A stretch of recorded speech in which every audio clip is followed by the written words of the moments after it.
Brittany and Chiron just got back from Young for Life Wellness, and now they're glowing so much, I'm starting to look like a before picture in a moisturizer commercial. Do you want some tips, Jeff? I prefer sarcasm and good lighting. Welcome to Fargo Talks. Fargo Talks. Fargo Talks. This is Fargo Talks. Today, I have two heavyweights in the room. Frank Fertitta IV and Landon Gyulay. One's running an empire in the real-world casino space, the other betting billions on the next big thing in tech. We're going to talk about the future of Vegas, why people feel like they're getting gouged, and yes, in the very end, we're going to end on heart with the Easy Day Foundation. Gentlemen, welcome to Fargo Talks. Thank you very much. What an intro. Thank you. Yeah. It's good to be here. It's, we had a pre-production call ahead of time, and I love doing this because I just don't have a filter, as you know. I'm just me. Yeah. And it's like, I need people to see that before they come in. Right. Because if you're like, dude, we're not a good fit for you. Okay, fine. And I've said that to some people before. I'm like, I want you to be the best version of you. I'm not a gotcha guy, but also I'm not going to say, well, tell me all about this. And, tell me all about you. Yeah. Fucking go on Google or LinkedIn for that horse shit. Just not going to do that. So I wanted to start with the future of Las Vegas. It's been interesting in terms of what you see on social media, and both of you guys, either a direct or as an economic standpoint, have a connection to Las Vegas, especially now with what's going on. So Vegas used to be a place where you got comped, you were taken care of, walked away like you were feeling like a king, even when you lost a bunch of money. Now we have billion-dollar spheres, Formula One, a possible NBA team, the Raiders. Has Vegas evolved into something new, or is it just more expensive window dressing on the same act? I think it's evolved into something new, but I think all those things you just mentioned are good for Vegas, net. I think, now it seems like every weekend there's some big event here. I think it's good for the Strip. It's good for the locals business. Yes, things are also getting more expensive. I think the Strip has a bit of a different business model than we have. We have to have people coming in, multiple times a month. And so, we, don't charge for parking and things like that. Amen. Because of that reason, when you want people to come back repeatedly on a regular basis, you have to make it as convenient and frictionless as possible. So, that's what we strive to do and stay true to our DNA with that in that respect. Landon, what do you think from an investor standpoint? Yeah. The direction that Las Vegas as a whole, meaning the Strip really, is going? I'm not, a real estate focused person, but what I can tell you, is people from California and other states are moving to Nevada, right? I think you're seeing it in the numbers. I think if you came here 5 years ago and you looked at Summerlin 5 years ago versus today, the amount of new homes and new development that's gone is incredible.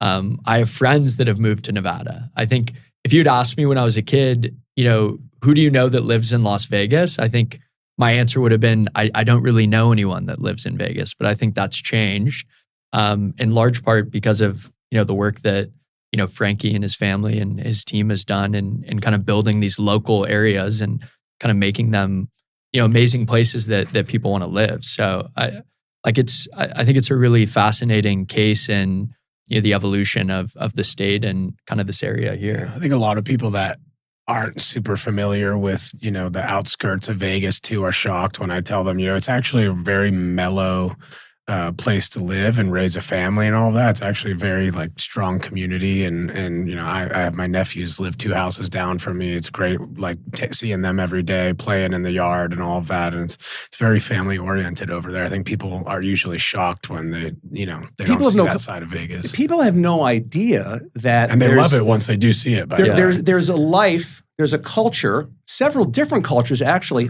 off strip in Southern Nevada. I'm in Henderson, I'm in Inspirada, and I tell people, unless you go to 7-Eleven and see slot machines, It's like we're in Phoenix. Yeah, right. Yeah, that's what I Right. kind of draw that comparison a lot. Too. Right? Yeah. Like it's now we're starting to get the heat's starting to come, but then you just travel more. I mean, Yeah. work harder and get the fuck out of here. Hello. Yeah. Look, when we met, and I remember he said, I'm from Vegas. I go, from Right? Like you live in Vegas?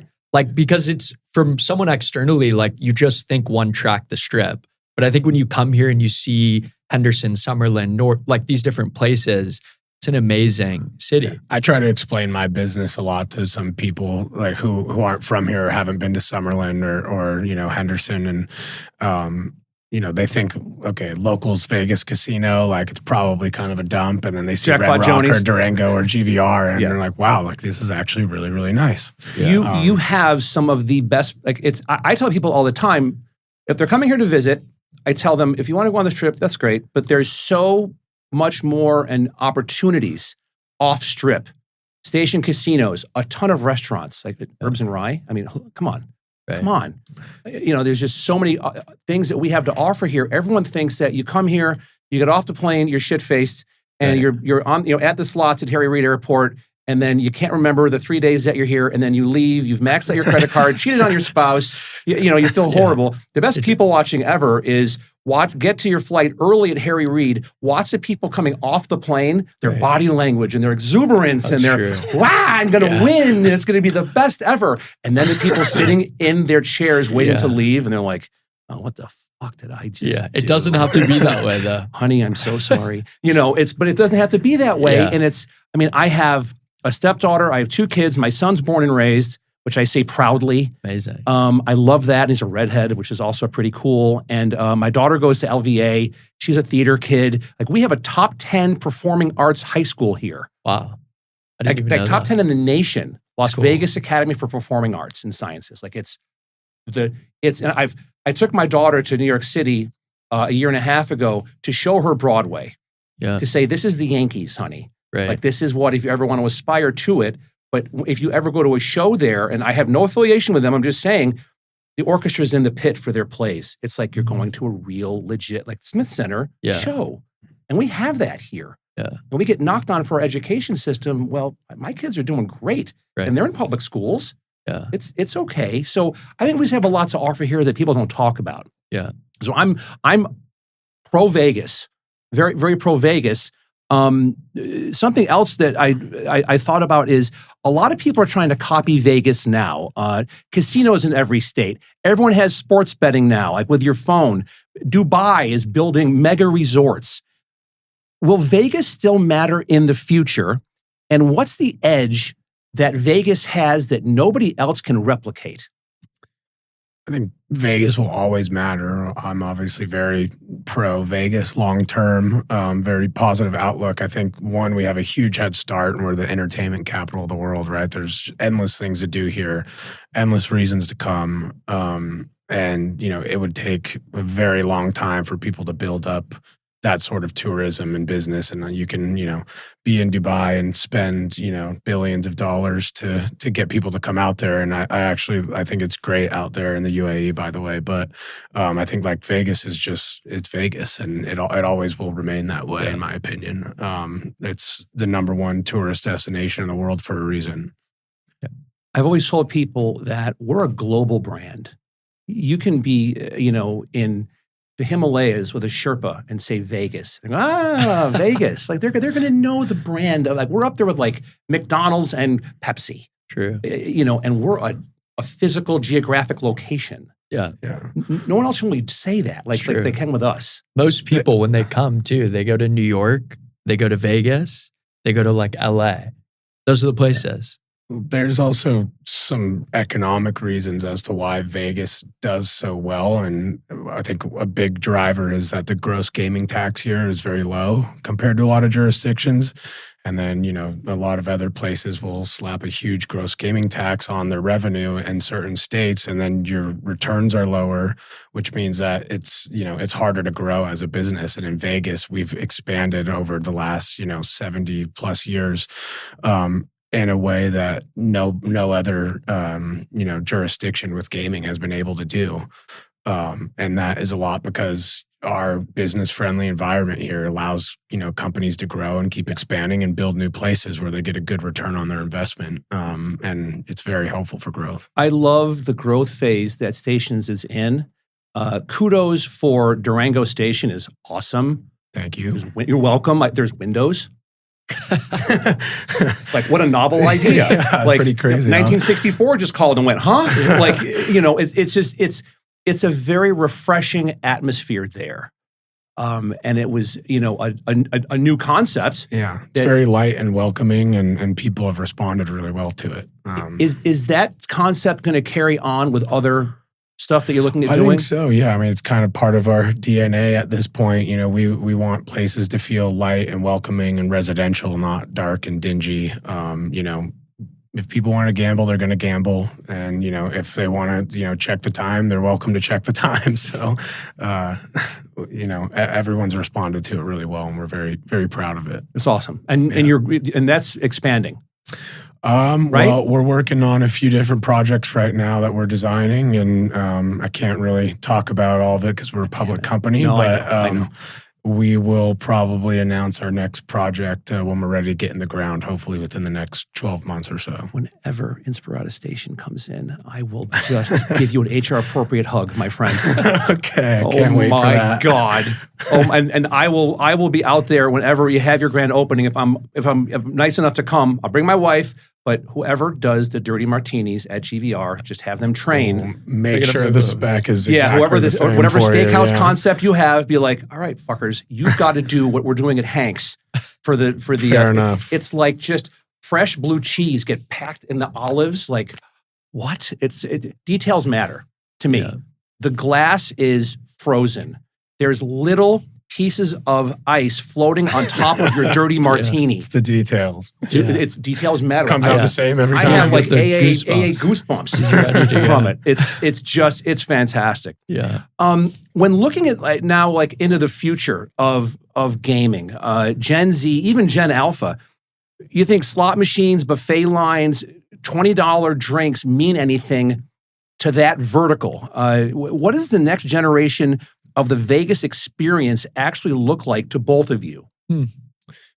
I think we've kind of tried to pivot to, putting relevant restaurants in our places and trying to lean into like bringing the best local operators that people know and love and putting them in our places. And, they may not be buffets, but they're higher quality, they're better. And I think people have responded to that very well also. Yeah. What do you think? I think, as a consumer, I think people really care about experiences. I think they are really interested in, what's the differentiation beyond just a nice hotel room and like a good standard of service. And so I think, concerts, different things that you do to activate the space on site because, as you said, Gen Alpha, Gen Z, they're probably doing less pulling the machine and are more interested in kind of the other things that are available on site. Yeah. I think something important for us in the last few years too has been, people might think that Gen Z doesn't care about human touch and service and all of that, and they want everything automated. And I actually don't think that that's true. We've actually done a really good job of getting a lot of really young people in our buildings by providing great service. And we have great teams at Red Rock, GVR, Durango, all of our properties that, we stress human touch all the time.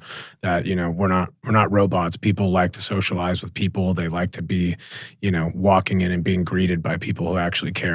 I think Aria is a great property. I love Aria personally, but I'm not a fan of like robot room service. Is that what they have? Yeah. So what, a robot comes to your room and the tray's in there? Yeah. Interesting. It's not fully automated, but they have them there. Got it. Like I'm old school. We used to own Sheridan Inn on Canandaigua Lake. My grandfather built back in the early 70s. Like I want to see somebody. A person. I want to give them a little, here's 20. Thanks so much. Like, come on. Yeah. But I think the kids these days, they're looking for an experience, but it's an experience that they want to equate to content. Right. And so it's more Instagrammable moments or things that then they can be sharing with their friends. Yeah. I like it now when you go to some shows and they say, here's a Faraday bag, put your phone in here. Right. We want you to be in the moment Experience it. and watch what's going on. I went and saw, I saw Tool last year, was at T-Mobile, and a buddy of mine had a suite. So we went, lead singer gets up and goes, everyone put your phones away. Everyone did. He goes, oh, I'll let you pull it out for the encore. Yeah. It was wonderful. Mm-hmm. Also, I ate 2 gummies and was microdosing. So full disclosure, it's also a really fucking good time.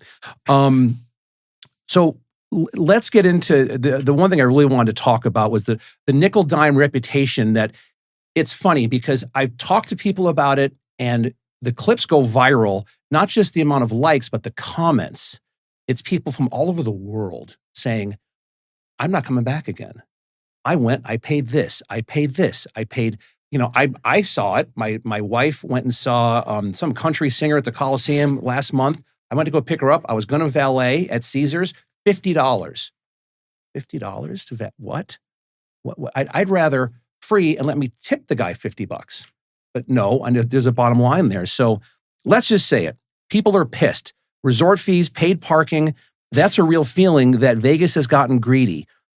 Guys, has the city of Las Vegas, have they killed the golden goose? And when I say that, I mean the Strip, not outlying, properties like what you have. I certainly hope not. I think a healthy Strip is a healthy Las Vegas. So we always, want them to be doing well. And, I hope it doesn't get to a point where people find alternatives other than Las Vegas. I see some of the stuff that you're talking about. Like I said, they have a bit of a different business model. People are coming once or twice a year, not, once or twice a week. So, I'll leave the Strip operators to, do that, run their business. But that's not the way we're ever going to do things. So, I hope people keep coming and don't feel like they're getting nickel and dime too much. But it's definitely would be nice for them to be able to have some jingle in their pocket when they go into the casino, though. Well, full disclosure, again, I'm not blowing smoke up your ass, but it's of the comments, I look at all of them, it's 95% when the people are talking about having a not good experience in Vegas, they're referring to Fremont Street or, Las Vegas Boulevard properties is what they're saying. And it's like, is anybody going, and the numbers are down, LVCVA numbers just came out and the Convention Authority just came out and it's like numbers are going down a little bit. It's like, guys, but come on. Have you stayed on the Strip recently? The last time I stayed was maybe 6 to 8 months ago. I stayed at Wynn. I didn't valet a car, so I can't confirm whether or not they charged me for that spot. But it was a good experience. I think it depends on what you're looking for in Vegas. I love your guys' properties because you're off strip. Like that, I think is more appealing for someone like me. I think some people that want to be in the action, prefer the Strip. So I think it's consumer preferences at the end of the day. I think, these are real expenses for these people. So there are costs. So I think, it's difficult business to business. It's like, is it just people on social media just being assholes? Or because people are like, because there's some influencers, I know them, and they're like, well, these people are filming the Venetian at Tuesday at 4 a.m. And of course there's nobody there. Right. Because these videos aren't being timestamped. So there's no accountability. Yeah. But I'm a data guy and you see the numbers and you're like, it's not good. Yeah. It's not good. And you go like, I went to the Sphere. A buddy of mine came in from New York last month, went and saw Dead & Company. Yeah. Again, I microdosed and took gummies, but again, that's beside the point. Great fucking property. Like I saw U2 there. The Sphere is unbelievable. But I think it was like $18 for a hot dog. Or $20 for a hot dog. Was it a good hot dog at least? That better have been Jesus Christ, Zweigel's, Nathan's hot dog. No, it was just probably a shitty Kirkland fucking Costco footlong hot dog. It just wasn't. I'm not a foodie, but if I'm paying that kind of money, I have higher expectations. And if it was like, oh my God, this is the greatest hot dog of all time. Mm-hmm. Great. Mazel tov. Love it. Perfect. Yeah. But it's just a freaking hot dog that's frozen that they pulled out and stuck it in boiling water or whatever, or nuked it, and here you go, dude. And there's your tomato paste ketchup packet over here. It just, to me, it's, again, we're losing sight of Vegas. Like Vegas is like the hangover. It's like you come here, you have a good time. You can let loose here. And I just think that some of that is starting to erode away on the Strip. So we'll see what happens. Economics. Interest rates are up. Construction is more expensive. There's talk of another slowdown. You both manage real world capital. Frank in operations, Landon through Troy Capital. Are you hitting the brakes on expansion, or is this the time to make your boldest bets? Definitely not hitting the brakes. The kind of recent tariff stuff makes it a little bit, you just have to navigate it when you're building a lot of different projects. But, we work every day to try and figure out different ways, whether we're sourcing things domestically or just trying to get better deals on things. We don't have plans to stop anything that we're doing as of right now. These kinds of things happen every few years, and you just got to navigate it and put your heads together in the office and figure it out.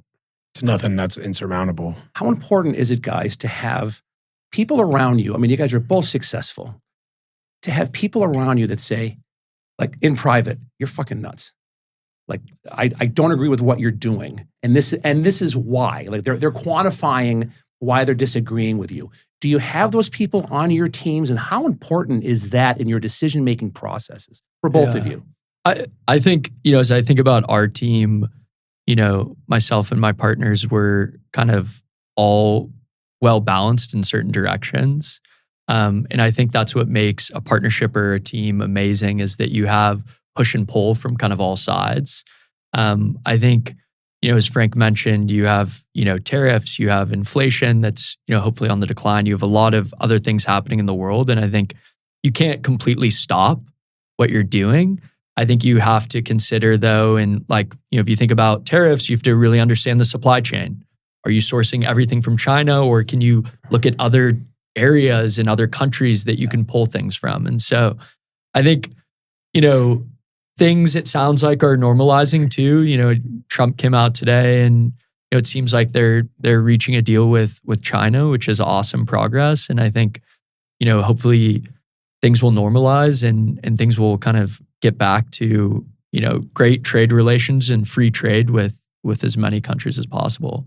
But yeah, I think a balance is always helpful in any partnership. Buy in the dip. I bought in the dip 2 weeks ago. Mag 7, let's go, baby. Right. Fuck yes. Well, again, and I'm open about this, and this is not reflective to you at all. This is just me, but I'm a registered Republican. I voted for Trump just because he could form a complete sentence. And I like the people he was bringing in.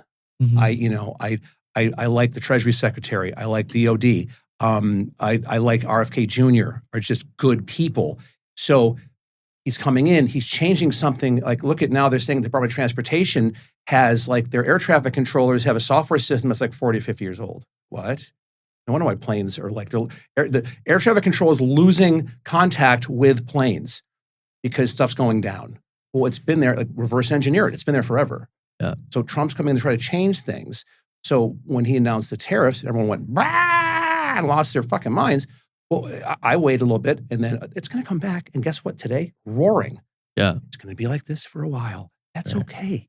Right. To me, I think that's okay. And I think that we're in a good spot because, when people are happy and they're making money and they want to celebrate, there's a good chance they're going to come to Vegas. Yeah. Right? I think, look, my view and our view, especially as we think about what we're doing, even outside of our jobs, is we're pro-American, right? And so I think above all, whether it's Democrat or Republican, I think, we want, Americans to feel strong, feel safe, have spending power, be able to do what they want to do and pursue the American dream. And I think, on both sides of the aisle, we need to come together more and create things that work for everyone. I agree. I had a great talk with my daughter's 15. I drove her, all of her friends, because she goes to LVA, and I mean, we're in Inspirada. All of her friends are like Aliante. I'm like, can you find some fucking friends closer? I got to buy a helicopter. Like, Jesus, honey, I love you. Opposite corner of town. I'm like polar opposite, Frank, of town. It's like an hour-long drive. But it's become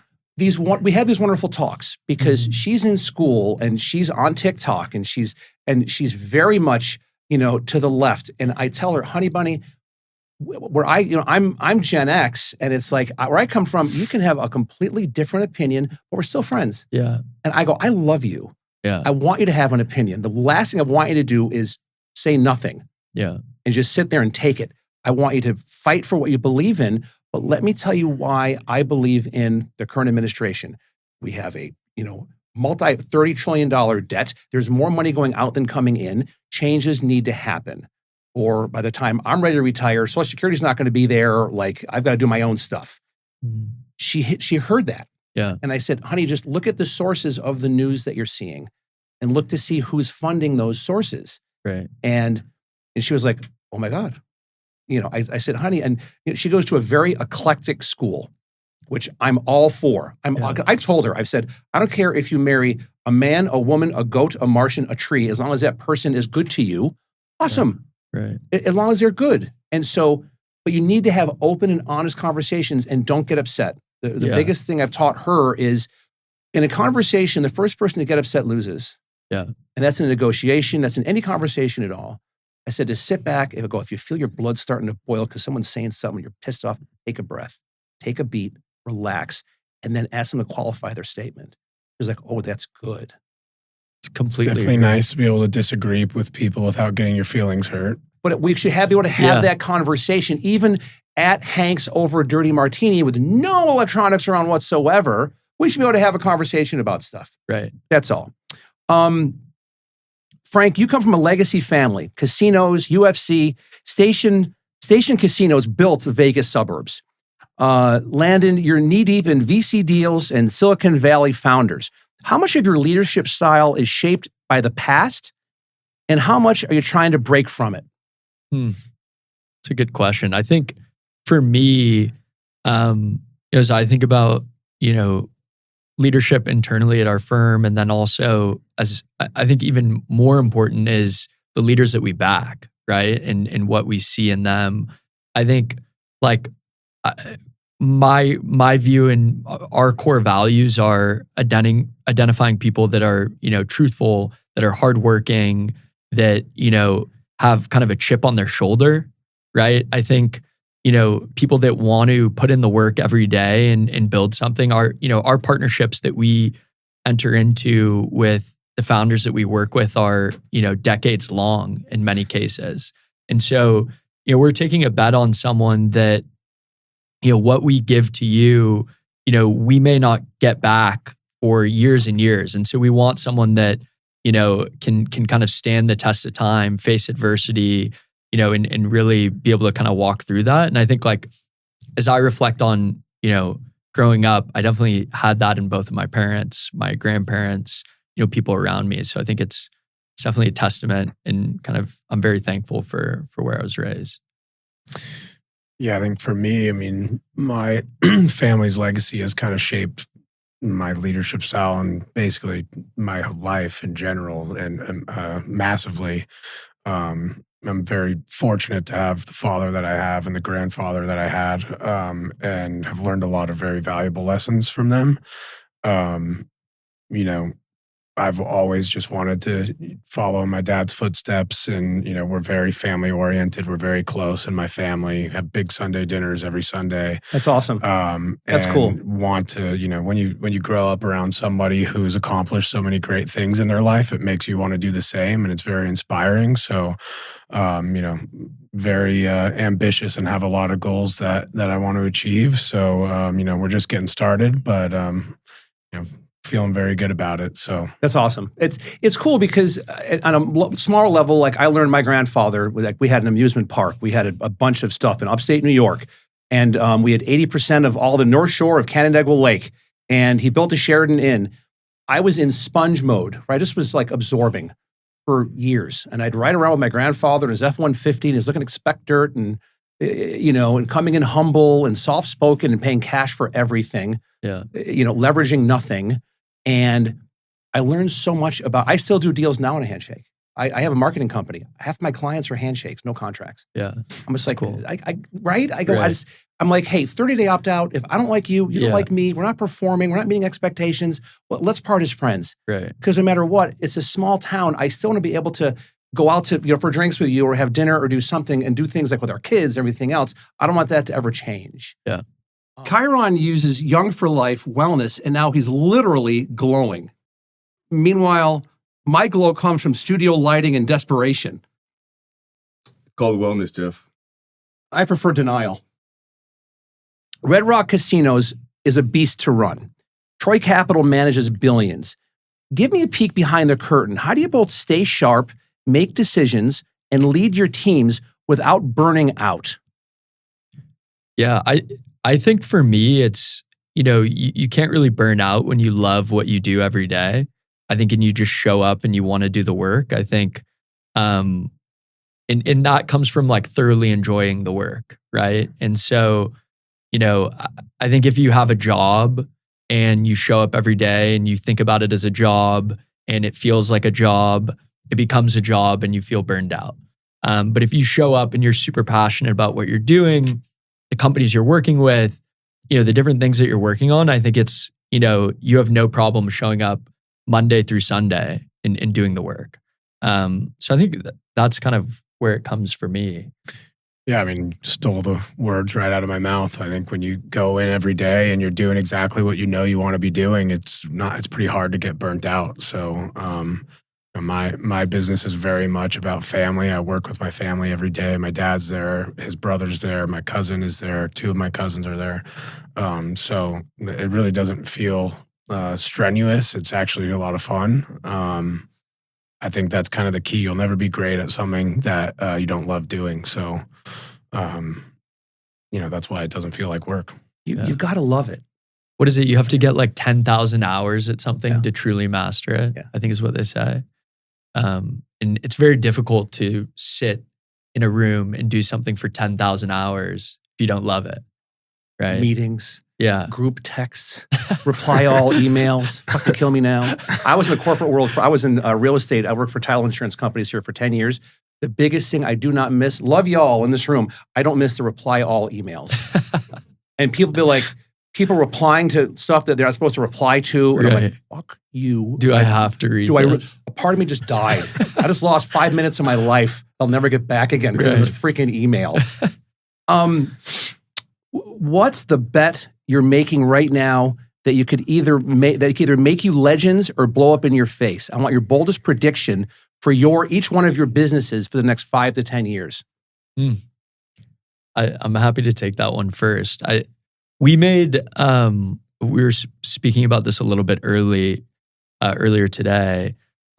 We made a bet about, I would say 18 months ago, almost 2 years ago, in a founder that we'd backed previously who's building humanoid robots. Oh yeah. And if you think about, what's happening in AI with, this, increase of, technology and, the density of these models and what that all means, the next logical step is that there's some sort of human form that can kind of harness this technology. And so that's one of the bets that we think, could be, if you look forward 50 years, could be transformational in terms of every single thing that happens in the world. I think Morgan Stanley put out a report that they think by 2050 it could be a $50 trillion industry. Massive impact and would touch everything. Maybe not hospitality because people will always want some sort of personal touch, but there's other places and things. And it's a bet that we have thought about for years. We love the founder. And we think, you walk out in the street today, you don't see it today, but in 5-10 years that could change. I think that's a great bet. I think that my kids definitely, when they're my age, they'll have a humanoid robot in their home. Yeah. Like 25, 30 grand. Right. And it's doing everything. Right. Fold the laundry. I'll pay 60 to 100 grand for a fucker that could do my goddamn, I hate doing the laundry. I love my wife. I love you, honey. But I hate folding the goddamn laundry. Just give me a robot that will fold the laundry and done. That can already be done. So we almost have you You helped. So Talk. Frank, same question. Um, 5 to 10 years think, out, bold prediction. I think, we're kind of always making big bets at Red Rock Resorts. Every time we build a new casino, we're making a big bet, but we know the things we like to bet on. We like to bet on Las Vegas, and we like to bet on ourselves. And we're always kind of pushing the boundaries, like you were talking about, the way Durango's designed. I think the sports book there is kind of pushing the boundaries a little bit. We're always trying new stuff, and you can bet that the next property that we build will be pushing the boundaries in some different ways and trying new things. And, I think, but it's a bet that we're comfortable making when we do these things. So. Whenever you're ready to pull me in, I'll give you my cell phone number to build out the small little podcast studio at Inspirata Station. Just let me know. Or like that I can go in there, or other influencers can come in and have then they could be It's like, not a bad idea. There's a guy you might know named Joe Rogan that happens to, work for the UFC that maybe might know your family a little I bit. happen to know him a little bit. He might need a spot to go and, as from one bald podcaster to another. well, I think for sure you'll be in charge of trying the martinis. Right, from For your lips sure. to God's ears, you Landon. can be in charge of quality control. From your if you lips to want. God's ears, please. I would, it's just, again, it's like, it was I was a nervous time of my life because I was in a committed relationship for 13 years. I'm the one that left her. We had 2 kids, and I was, faithful to her. And all of a sudden I'm like, I need to go out and I'd make a couple bucks. So we're not going to go to Jackpot Joni's or, somewhere nasty. So I'm like, I love GVR. And one of my friends said, you got to go to Hank's at Green Valley Ranch in Henderson. I'm like, okay, I live in Henderson, and went, and I was like, this Smart is wonderful. friend.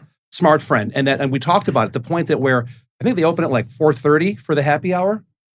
Yeah. There's a line of people queued up outside. We were talking about that on the way over here. That's pretty good. Dude, like talk Yeah. about brand loyalty. That's amazing. Like what if all of your properties had that? What if everything you invested in a retail environment, or food and beverage had 20 people queued up beforehand? Yeah. Have you ever been to the Oyster Bar at Palace? Mm-mm. Gotta go try that one. I went Palace because my daughter's at LVA. I picked her up last month and we went to China Mama at Palace. Yeah, how was it? Wonderful. Happy to hear that. They do a great job. They do. It was fantastic. Yeah. And I told my daughter, because I always want to give her perspective, because she doesn't know any different. Like she's been here since she was 5 years old. We moved from St. George, Utah. And I go, honey, do you know how lucky we are that you're leaving one of the best performing arts high schools in the nation? And this is one of the best Chinese restaurant brands in Las Vegas. And we can walk into this property and have an amazing meal together. She was like, oh. Yeah. We consider Palace Station to be the original locals casinos, and we're trying to bring the best local F&B operators in there. We have Lindo and now China Mama, and probably going to continue that trend. So we're excited about it, and people are loving it so far. It's cool to watch the growth of that property because it's right there. It's right off the 15. If you watch as you made, like the addition was put on and all that, it's like, that's super cool. Yeah, it's super changed cool. a lot over time. It's not just putting lipstick on a pig. No. I'll be honest with you. It's like it was thought out, and so kudos to you Very for that. much so, yeah. that was like super, super cool. Okay, how'd you guys meet? We met in college. We both went to USC, and we were in the business school there. A mutual friend of ours introduced us to each other, and we kind of just hit it off. Been friends for 10, 11 years now. Yeah. Was it sense of humor? Was it you admired each other's brains? Like what was it? Like There's probably not a lot of intellectual talk going on, You even though just we were in busted school. But yeah, it's probably Thank more Jesus. of a comedic That's okay. friendship at the onset. Yeah. Yeah, but I think now It's turned into an intellectual friendship now, though. for sure. Yeah. For sure. I think, starting this foundation and working on, various things together, I think we both are like hyper focused on making a big impact in whatever we do. And I think that's what I respect a ton about him is, the work that he puts into everything. So it's, we've been great friends for years. We both just have big aspirations, and you want to surround yourself with other people who have the same mindset. Makes it a lot easier to get things done. So, do you play golf? I don't. I'm I don't. terrible I at don't. golf. Same. Like I'm horrible. I'm Maybe once a year. Same. Yeah. My mom, who passed away, was a good golfer, and I learned, I got good when I was younger because I watched her. Mhm. And she watched LPGA every Sunday. She's watching women's golf. Nobody can swing around, like women are just better. Like the hips, the way women are built, they hit a ball, they strike the ball. It's effortless. Guys are trying to horse through it and you're trying to drive Right. the ball a million yards and all this horse shit. I learned so much from that analogy that to surround myself with people that are just better at something Yeah. that I admire. Yeah. And that, but also I could, like, with the cameras off, and they could come to me and go, dude, you're doing this. I You tried fix that this. before and it blew up in my face. Try it this way. Yeah. Because that worked for me better. That's true friendship. That Yeah. when all this is gone, it's just you two sitting around. And if Landon has something and you're like, dude, I tried that before, or my grandfather did that same thing and it didn't work. Yeah. That to me is the true test of friendships. And that's when, like, you become in each other's weddings and like the whole thing is like you start growing up and going through all that stuff. It's magical. Yeah. For what it's worth, I'd love to learn to play golf, but I don't have enough time, I think, in the day. It's awful. It seems like you need like 8 hours in Dude, one day to play. 18 holes is like 5 to 6, 7 hours. Right. And they say, why is it called golf? Because the word fuck was already taken. Like, it's just a maddening game. Yeah, and it's that's frustrating and too. I just don't have the time anymore. Yeah, yeah. I'd rather hang out with my wife and my kids. Yeah. You know, I don't have the attention span to can't be do it, outside dude. playing for 8 yeah, hours. I am functional ADHD. How do and the I can't people do it. play here? It's so hot, right? Do they great play in the question. morning or night or I what? don't know. I don't do it. So Yeah, I was going to say I'm doing podcasts and hanging out with my wife or kids Got it. or traveling because Okay. you're absolutely right. Right. And because people come from all over the world and you see, like at Harry Reid, golf bags are on Coming the baggage carousel. Yeah. Oh, okay. Right. I'm not my jam. Yeah. Not yeah, my yeah. jam. Let's talk Easy Day. Yeah. You both built this foundation to support veterans. And it's not just PR. It's not just a PR move, it's personal. What drove you to get involved at this level? And what's the piece of this mission that hits closest to home for both of you? So we started the foundation on Veterans Day 2023. So it's been maybe a little over 18 months.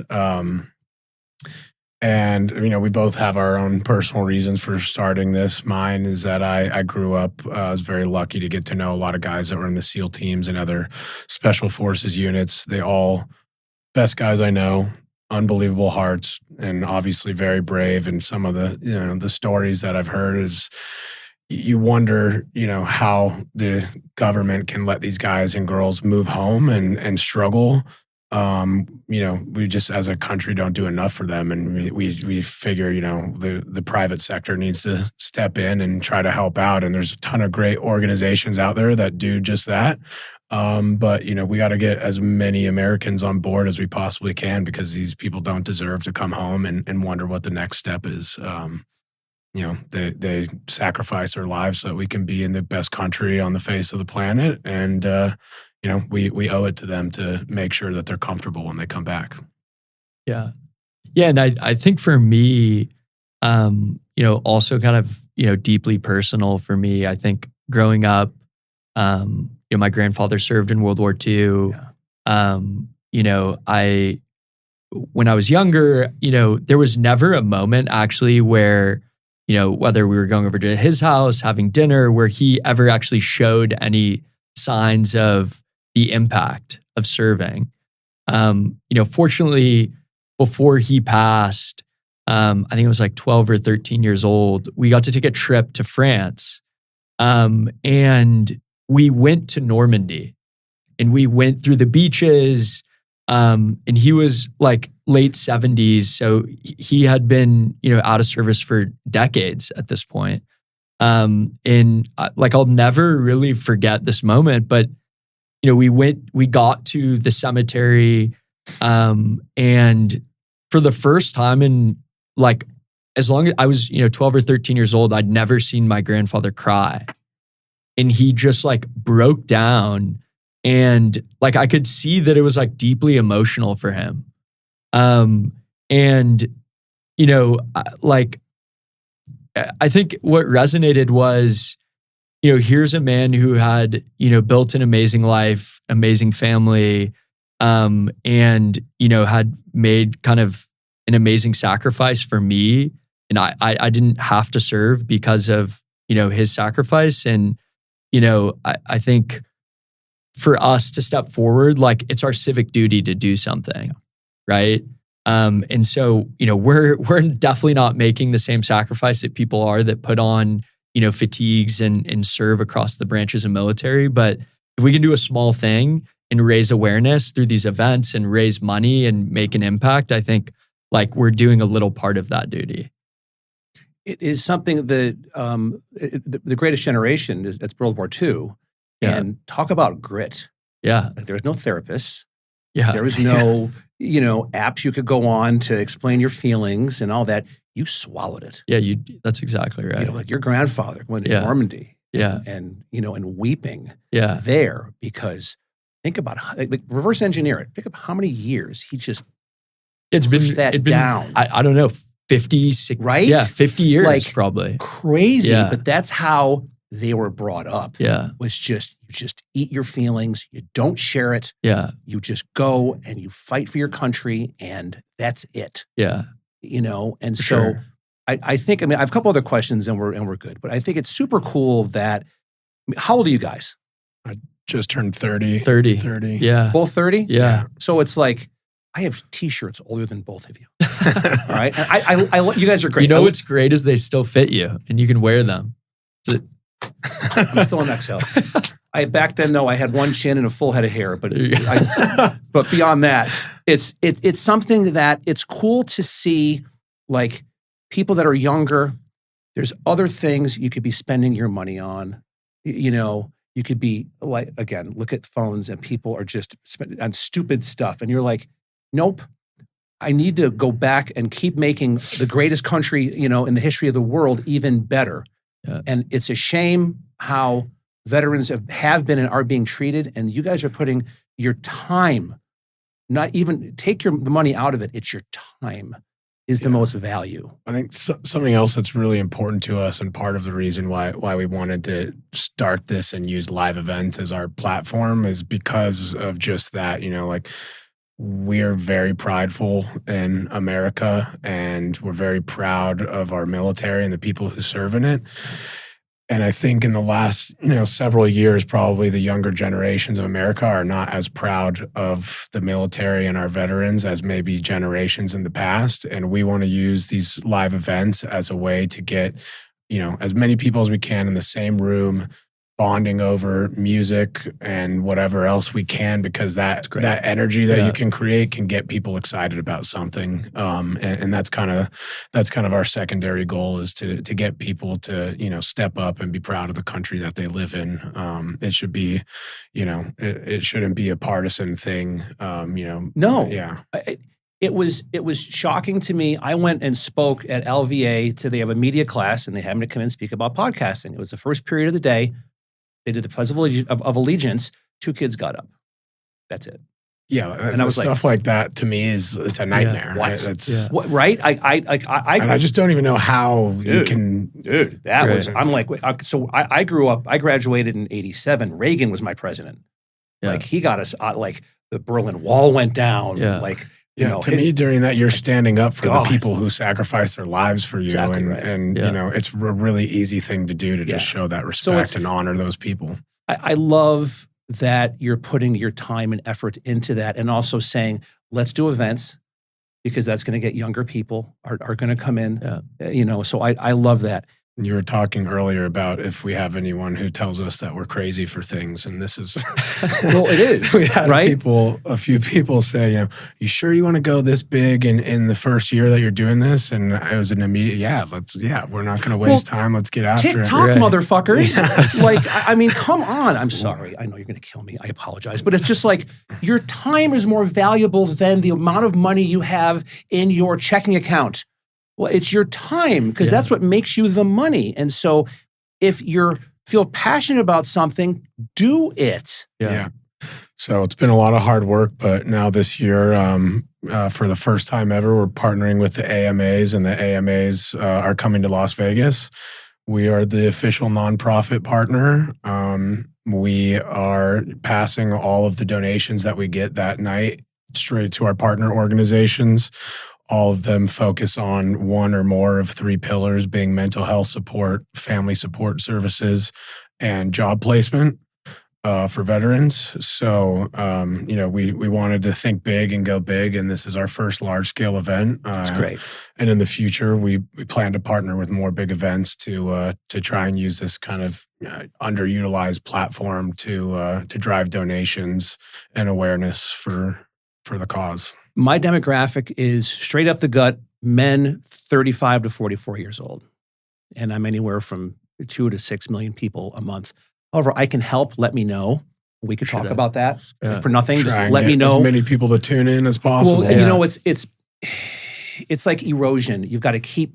It's like this will be great, and there'll be a bunch of clips that come out, and the episode will be great. But also, it's like maybe like in 3 or 4 months, one of you or we all get together again. Or if you have people that want to come on, if you have maybe some people that have gone through and benefited from what you're doing, I'm happy to have them on. Yeah, we have some good stories, and we have some veterans that'll be speaking during the broadcast that night to share their stories. It's on CBS and Paramount Plus live on Memorial Day, Monday, May 26th. That's great. Yeah. That's awesome. I just think that it needs to be, again, we live in such an ADHD, Amazon Prime Now culture that if people see it once, okay, 2 or 3 or 4 times, okay, but 20, 30 times. Yeah, absolutely. They keep saying over and over and over again. Then it's like, okay, what's going on? What's this easy day? What are these guys doing? Like, oh, wait, they're helping out, veterans. That's cool. Yeah. They're doing what? But pillars, what? Like, again, you have amazing people telling you what to do, but I would be on every podcast you can, doing more stuff like this. You have an open invitation to come back, or if there's other people that you want to suggest, send them to me. Yeah, amazing. I'm really happy to do it. that. Yeah. Last question. What's your vision of success for Easy Day? If this thing works, what's different 10 years from now for the vets, their families, and the city that raised both of you? Well, I think one stat that kind of drove us to do this is that there are 4 times more deaths by veteran suicide than there are deaths in military operations, which is just absolute insanity. And I think, if we could look back in 10 years and say that we've significantly decreased that number or gotten rid of it entirely, then, we'll be very happy guys. At the end of the day, that's really what we're trying to do is, provide a sense of purpose and help veterans find their way after the military. And it's just an absolute shame to hear numbers like that. So if we can improve that significantly, then I think we've done a good job. Yeah. I don't think, it doesn't matter, what events we do. What matters is like the impact that we make downstream. Right. And so I think this is amazing that we have this awesome platform with the American Music Awards. And, this is going to be an amazing thing that I think will help us to that end goal, which is exactly what Frank said, which is making the impact in, the veteran community itself. The coolest thing for both of you will be when you're my age, and if you're blessed enough, and if you want to have kids, and to be known maybe more for this than for what you're doing now in, with doing stuff in, for investing in tech stuff and doing stuff in gaming properties, that you're known for this. Would be very proud if that was right? the case. Like how, I get, that's where, that's, to me, that's pretty cool. Like to say, hey, this is, by then it's this massive organization and you've helped so many people and saved so many lives. Yeah. To me, that's the brass ring that you're going for, is that this becomes a legacy, not just for yourself, but then if you decide to have, to have kids and have families, and that it's something that they then help and take over. Yeah. I think would be absolutely amazing. I love it. I love it. Thank you very much. Thanks for coming in, guys. But we're excited. This is fun, and you have an open invitation to come back. It's rare that you talk to people that are really like down to earth, and they're like, you're just like, we just want to help. Yeah. We see this opening. Let's move now. Yeah. Right. Let's get going on this now. Let's not storyboard this thing for 6 months and then do a grand opening. Yeah, we just jumped Fucking right dive in, We man. said, Yeah. we have no idea what we're doing, but we're going to figure it out Well, along the especially way. to figure it out is by immersion. Yeah. You just jump in and do it. Yep. And when Yeah, you're it's very true, honestly. We had absolutely no idea what we were doing. no, Yeah. Jesus, no. But it's again, it's just to wrap it up. It's just cool that you guys are homies. You guys are friends, and you have each other's back. Yeah. So you're not going anywhere. You're not going anywhere. You've got each other, and that's what's going to really, I think, accelerate Easy Day and what you're trying to do. So I think it's awesome. Thanks, guys. Thank you. Thanks for having Thanks for us. having us My on. pleasure.